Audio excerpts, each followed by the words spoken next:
இன்றைக்கு நாம பார்க்க போகிற விஷயம் என்னன்னா எஸ்ஆர் டிராஃப்ட் வாக்காளர் பட்டியலை எப்படி டவுன்லோட் செய்வது என்பதுதான். இந்த வீடியோல நான் லைவாக காட்டப் போகிறேன். பட்டியலை எப்படி டவுன்லோட் பண்றது, உங்க வீட்டுல இருக்கிறவர்களோட பெயர்களை எப்படி கண்டுபிடிக்கிறது, மேலும் யாராவது பெயர் பட்டியலில் இல்லனா என்ன செய்யணும் என்பதெல்லாம். முதல்ல உங்க பிரவுசரை ஓபன் பண்ணி வோட்டர்ஸ் இசிஐன்னு சர்ச் பண்ணுங்க. அப்புறம் எலெக்ஷன் கமிஷன் ஆஃப் இந்தியாவோட அபிஷியல் வெப்சைட் ஓபன் ஆகும். அடுத்து லேட்டஸ்ட் வாக்காளர் பட்டியலை டவுன்லோட் பண்ணணும். அதுக்காக பேஜ்ல கீழே ஸ்க்ரோல் பண்ணுங்க. சர்வீசஸ் பகுதியில் டவுன்லோட் எலக்டோரல் ரோல்னு ஒரு ஆப்ஷன் இருக்கும், அதுல கிளிக் பண்ணுங்க. அதுக்கப்புறம் ஒரு புதிய பேஜ் ஓபன் ஆகும். அங்கே உங்க மாநிலத்தை செலக்ட் பண்ணணும். எல்லா மாநிலங்களும் லிஸ்ட்ல காட்டப்படும். அடுத்ததாக இயர் ஆஃப் ரிவிஷன்னு ஒரு ஆப்ஷன் வரும். அங்க டிராஃப்ட் பட்டியலுக்கான இயரை செலக்ட் பண்ணணும். இங்கே 2026ஐ செலக்ட் பண்ணுங்க. அதுக்கு பிறகு ரோல் டைப் பகுதியில் டிராஃப்ட் பட்டியல் ஆப்ஷன் இருக்கும். அதுல எஸ்ஆர் டிராஃப்ட் ரோல் 2026ன்னு செலக்ட் பண்ணணும். பின்னால ஃபைனல் லிஸ்ட் வந்தாலும் இதே பேஜ்ல தான் ஆப்ஷன் வரும். அடுத்து உங்க மாவட்டத்தை செலக்ட் பண்ணுங்க. உங்க பெயர் எந்த மாவட்டத்துல இருக்குமோ அதையே சூஸ் பண்ணணும். அதுக்கப்புறம் அசெம்பிளி கான்ஸ்டிடியூவன்சி பகுதியில் உங்க சட்டமன்ற தொகுதியை செலக்ட் பண்ணுங்க. இதுக்கு பிறகு கேப்சா கோட் காட்டப்படும். ஆனா கேப்சா ஃபில் பண்றதுக்கு முன்னாடி பேஜ்ல கொஞ்சம் கீழே ஸ்க்ரோல் பண்ணி பாருங்க. அங்க போலிங் ஸ்டேஷன்கள் எல்லாம் காட்டப்படும். எந்த எந்த இடங்கள்ல வாக்குப்பதிவு நடக்குதோ அந்த போலிங் பூத் பேரும் அதோட பார்ட் நம்பரும் அங்க இருக்கும். முதல்ல உங்க போலிங் ஸ்டேஷன் எது என்று செக் பண்ணிக்கணும். உங்க பெயர் எந்த ஓட்டர் லிஸ்ட்ல இருக்குன்னு தெரிஞ்சுக்க இது முக்கியம். உங்களுக்கு பார்ட் நம்பர் நினைவுல இருந்தா அதை பயன்படுத்தி சுலபமா போலிங் ஸ்டேஷனை கண்டுபிடிக்கலாம். இல்லையென்றால் போலிங் ஸ்டேஷன் பெயர்களை படிச்சு பார்த்தும் கண்டுபிடிக்கலாம். பொதுவா ஒரு பேஜ்ல 10 என்ட்ரிஸ் மட்டும்தான் வரும். உங்க போலிங் பூத் பெயர் முதல் பேஜ்ல கிடைக்கலனா இரண்டாவது பேஜுக்கு போங்க. அங்கேயும் கிடைக்கலனா மூன்றாவது பேஜுக்கு போங்க. இப்படி பேஜை மாற்றி மாற்றி பார்த்து உங்க போலிங் பூத் இருக்கும் பேஜை கண்டுபிடிக்கலாம். உங்க போலிங் பூத் கிடைத்ததும் அதற்கு பக்கத்துல இருக்கும் டிக் ஆப்ஷனை செலக்ட் பண்ணுங்க. கவனிக்க வேண்டிய விஷயம் என்னன்னா, சில கிராமங்கள்ல ஒரே இடத்துல 2 அல்லது அதுக்கும் மேல போலிங் பூத்கள் இருக்கலாம். ஒரு லிஸ்ட்ல உங்க பெயர் இல்லனா அடுத்த லிஸ்ட்ல இருக்க வாய்ப்பு இருக்கு. இப்போ லிஸ்ட்டை செலக்ட் பண்ணிட்ட பிறகு டவுன்லோட் பண்றதுக்கு முன்னாடி கேப்சா கோட ஃபில் பண்ணணும். கேப்சா எப்படி காட்டப்படுதோ அதே மாதிரி கேபிட்டல் அல்லது ஸ்மால் லெட்டர்ல சரியா டைப் பண்ணுங்க.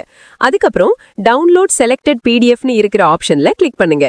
கிளிக் பண்ண உடனே சில வினாடிகளுக்குள்ள அந்த வோட்டர் லிஸ்ட் உங்க போன்ல டவுன்லோட் ஆகிடும். பின்னால எப்போ வேண்டுமானாலும் அந்த லிஸ்டை மீண்டும் ஓபன் பண்ணி பார்க்கலாம்.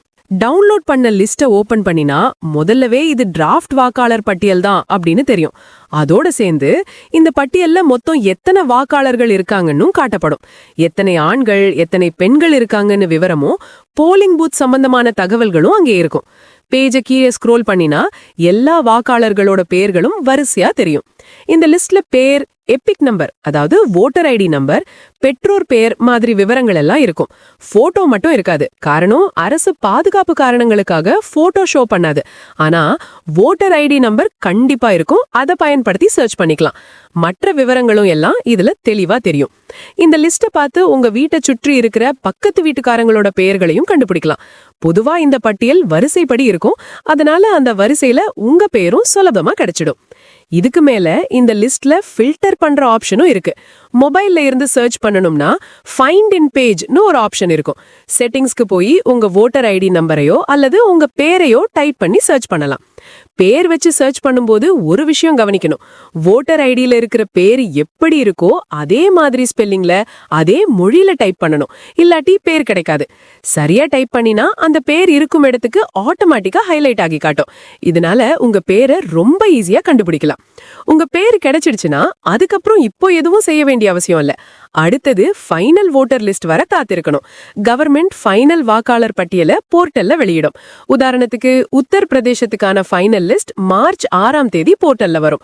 அப்பவும் டவுன்லோட் பண்ணி உங்க பேரை மறுபடியும் செக் பண்ணிக்கலாம்.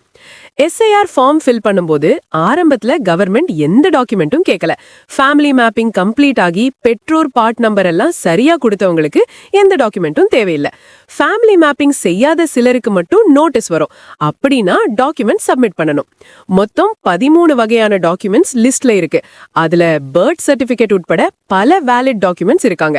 அதுல இருந்து ஏதாவது ஒரு டாக்குமெண்ட்டை சப்மிட் பண்ணினா போதும். சில பேருக்கு 2 டாக்குமெண்ட் தேவைப்படலாம். சில பேருக்கு 3 டாக்குமெண்ட் தேவைப்படலாம். இது முழுக்க முழுக்க வயசை பொறுத்தது. வயசு அதிகமா இருந்தா டாக்குமெண்ட்ஸ் குறைவாகவே கேட்கப்படும்.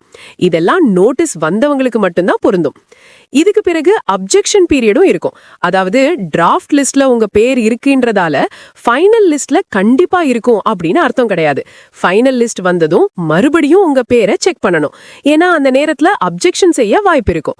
சில நேரம் தவறுதலா உயிரில் இல்லாத ஒருவரோட பேரும் லிஸ்ட்ல இருக்கலாம். அப்படி இருந்தா அந்த பேரை ரிமூவ் செய்ய முடியும். அதனால நீங்க அலர்ட்டா இருந்து அவ்வப்போது போர்ட்டலுக்கு போய் உங்க விவரங்களை செக் பண்ணிக்கிட்டே இருங்க. நான் இப்படியே தொடர்ந்து வீடியோக்கள் மூலமா அப்டேட்ஸ் கொடுத்துக்கிட்டே இருப்பேன். இன்றைய வீடியோ உங்களுக்கு எப்படி இருந்தது கமெண்ட்ல சொல்லுங்க.